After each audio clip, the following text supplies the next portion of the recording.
सेवानिवृत्ती समारंभ असा हा शब्द आम्ही मनात धरला होता.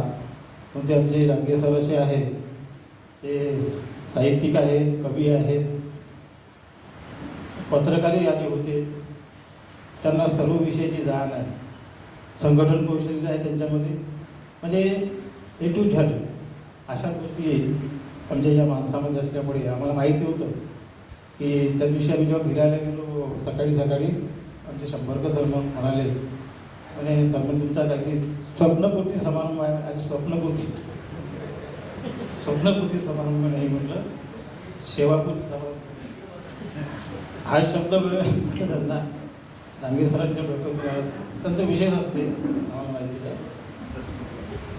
तर असो, तर माझी सेवा 33 वर्ष 7 महिने झालेली आहे. सुरुवातीला मी वरोरा ब्लॉकमध्ये बोरगाव भोसले या गावला माझी नियुक्ती झाली, प्रथम नियुक्ती झाली. ती एक शिक्षकी शाळा होती. केंद्र शाळेतून शिक्षक यायचे 7-7 दिवसाच्या पाळीनं, आणि अशा पद्धतीने ती शाळा चालू होती. त्या ठिकाणी माझी प्रथम नियुक्ती झाली. मला चहा दिला तेव्हा ज्या गुरुजींनी ज्या शिक्षकांनी चहा दिला त्यांना मी विचारलं, म्हणलं हे बाकीच्या रेकॉर्डचं वगैरे काम कसं जमेल की नाही. त्याने सांगितलं काय नाही, मागचं पण आज आणि पुढे चालायचं नाही. तर बस मी तसंच केलं. मला आणि काही अडचण असली तर केंद्र शाळेत यायचं आणि विचारायचं. ते सुरुवातीची एक शिक्षकी शाळा.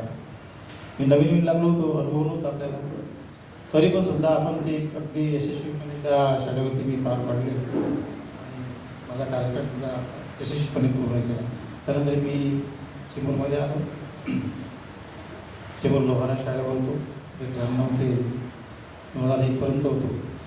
त्यानंतर लोहाऱ्याला असताना मी बोरगाव भोसलेवर मी बदली करून घेतली, स्वतःहून बदली करून घेतली. त्याचं कारण असं होतं की अगदी छोटीशी एक शिक्षकी शाळा होती आणि मला काहीतरी नवीन शिकण्याची उमेद होती. ते नवीन गोष्टी शिकता याव्या बा, आपला उमेदीचा काळ होता, आपण तरुण होतो. मग या लहानशा शाळेमध्ये काही होणार नाही, नवीन गोष्टी काही शिकता येणार नाही, म्हणून मी स्वतःहून बदली केली आणि चिमूरमधील लोहारा शाळेवर. तिथे पण चांगले अनुभव आले आपल्याला. म्हणजे बऱ्याचशा गोष्टी शिकायला भेटल्या, रेकॉर्डचे पण कामं करायला भेटले. 11 लोकांचा स्टाफ होता आमचा, 11 शिक्षकांचा स्टाफ. जसे काही मोठं हायस्कूलचं काम अशा पद्धतीची शाळा होती. तिथे चांगल्या प्रकारचा अनुभव मला आला. चांगले सहकारी होते.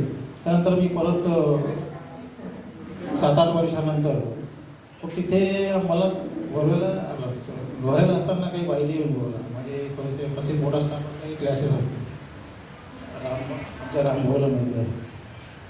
11 लोकांचा स्टाफ होता, काही क्लासेस होते, गटबाजी झाली होती आणि म्हणून झालं या किरतुळ्यामध्ये राहणं बेकार आहे. मग मी 8 वर्षानंतर तिथून बदली काढून घेतली आणि पुन्हा परत मी वरोरा ब्लॉकमध्ये 11 नंबर 2ला आलो. 11 नंबर 2 ही शाळा परत पुन्हा एक शिक्षक शाळा. म्हणजे 6 वर्ष माझे एक शिक्षक शाळेमध्ये, घरी शाळा नाही. प्रथम मला दुसऱ्यांदा वरोरा गेलो होती 11 नंबर ही शाळा. 6 वर्ष एक शिक्षक शाळेमध्ये. परंतु मला अनुभव होता, त्याच्यामुळे काही मोठा प्रॉब्लेम नव्हता. आणि मग तिथून मला माझं प्रमोशन झालं. जिल्ह्यामध्ये 42 लोकांचं प्रमोशन झालं होतं. त्यामध्ये कोरपण्याला मग मी ग्रॅज्युएट टीचर म्हणून गेलो.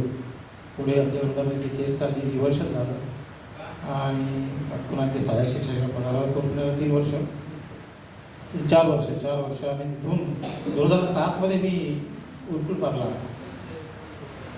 2007 पासून तर आज तक आहे एका म्हणजे 17 वर्ष या एका शाळेवर मी आज तक होतो. आणि या ठिकाणी अगदी कसल्याही प्रकारचा मला गावाकडून त्रास नाही झाला किंवा व्यक्ती आला नाही किंवा तक्रारी नाही. मी बोललो होतो आता 14 एप्रिलचा कार्यक्रमात त्या भेटून चालला होता किंवा व्यक्त केलं होतं. अतिशय सुंदर गाव, मला चांगलं सहकार्य मिळालं या गावातून. आम्ही पण त्या गावाशी आमचे नातं चांगलं जुळलं होतं. म्हणजे ती खेळीमेळीच्या भावनेनं किंवा बरेचसे लोक माझे जे काही नातेवाईक ते होतेच ते थोडेफार, पण इथे समाजाचे लोक म्हणजे आपली एकेरी भाषेमध्ये म्हणजे बालाजी भाऊ या पद्धतीनं अशा पद्धतीने मी त्या ठिकाणी वावरलो. म्हणजे असं मी एक गुरुजी आहो बा, मी या शाळेचा हेडमास्टर आहोत असं मी त्या ठिकाणी वावरलो आहे. म्हणजे अशा पद्धती एकेरी भाषेमध्ये काही लोकांना ते म्हणजे आपल्यापेक्षा लहान वयाचे किंवा मोठेही होऊ तर असे संबंध जुळले होते आणि म्हणून गुण आणला होता रंगेचा उल्लेख केला. तर अशा पद्धतीने माझ्या सेवेचे 33 वर्ष गेलेले आहे.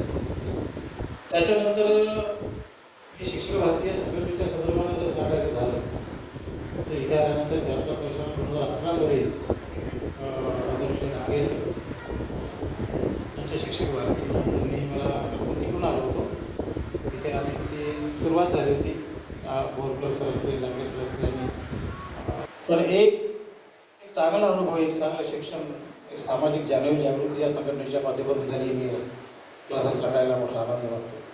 कारण आमदार कपिल पाटलांच्या संघटनेनं जी शाहू फुले आंबेडकर चळवळीची जिची मूस आहे अशा ह्या शिक्षक भारती संघटनेचा मला तालुका सचिव म्हणजे बनण्याचं जे भाग्य मिळालं आणि त्याच्यातून माझ्यामध्ये जी सामाजिक जागृती झाली माझ्यामध्ये सामाजिक परिवर्तन झालं काही चळवळीच्या संदर्भानं किंवा सामाजिक ज्या गोष्टी आहेत म्हणजे चळवळीशी संबंधित या बऱ्याचशा गोष्टीची मला या संघटनेच्या माध्यमातून आमदार कपिल पाटील म्हणजे हे शाहू फुले आंबेडकर चळवळीच्या माध्यमातून त्यांनी आपलं कार्य आपल्या सर्वांना माहिती आहे.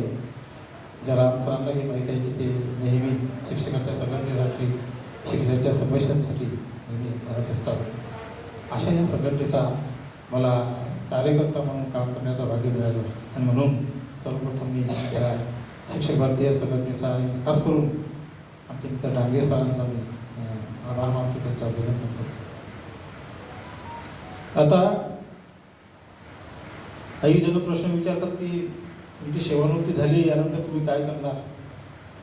मग कांबळे सरांनी विचार केला काही नाही आता सेवानिवृत्ती त्यांनी पेलेवाल सरांनी मला रात्री फोन करून विचारलं सर पण कसं वाटते म्हणे सेवानिवृत्ती.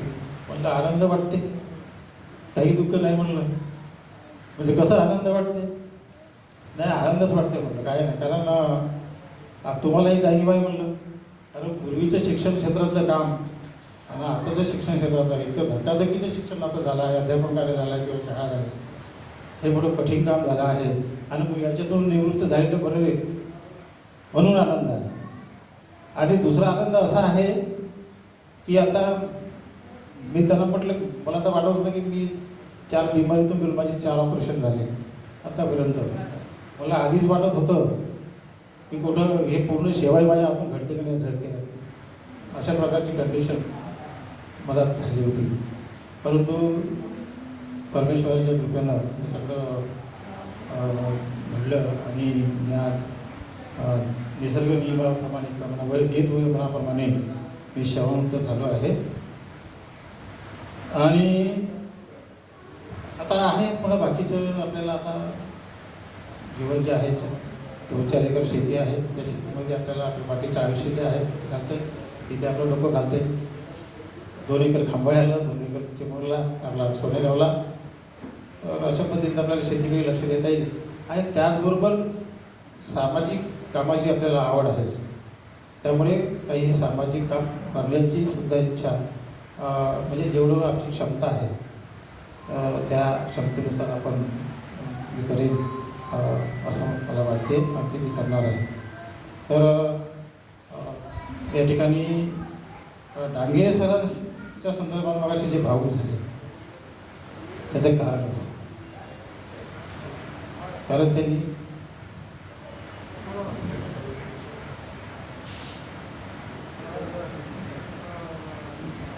त्यांचा माझा संबंध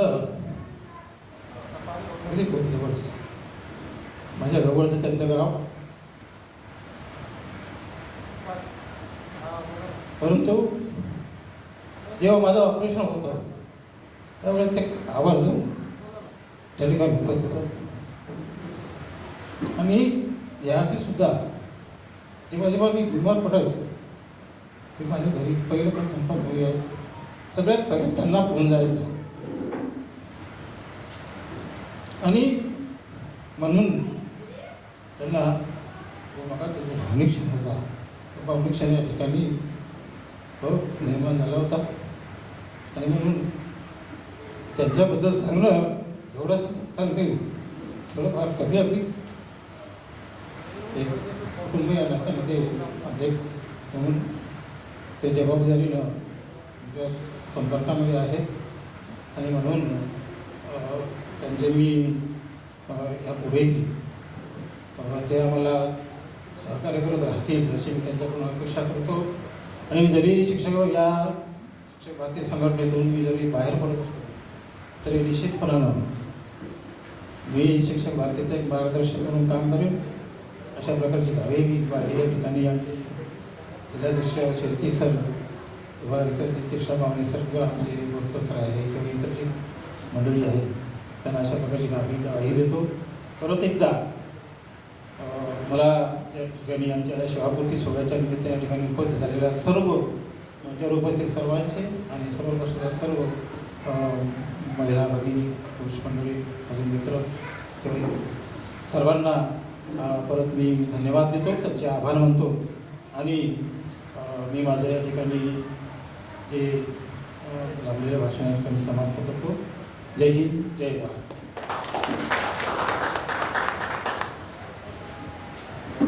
धन्यवाद सर. आपण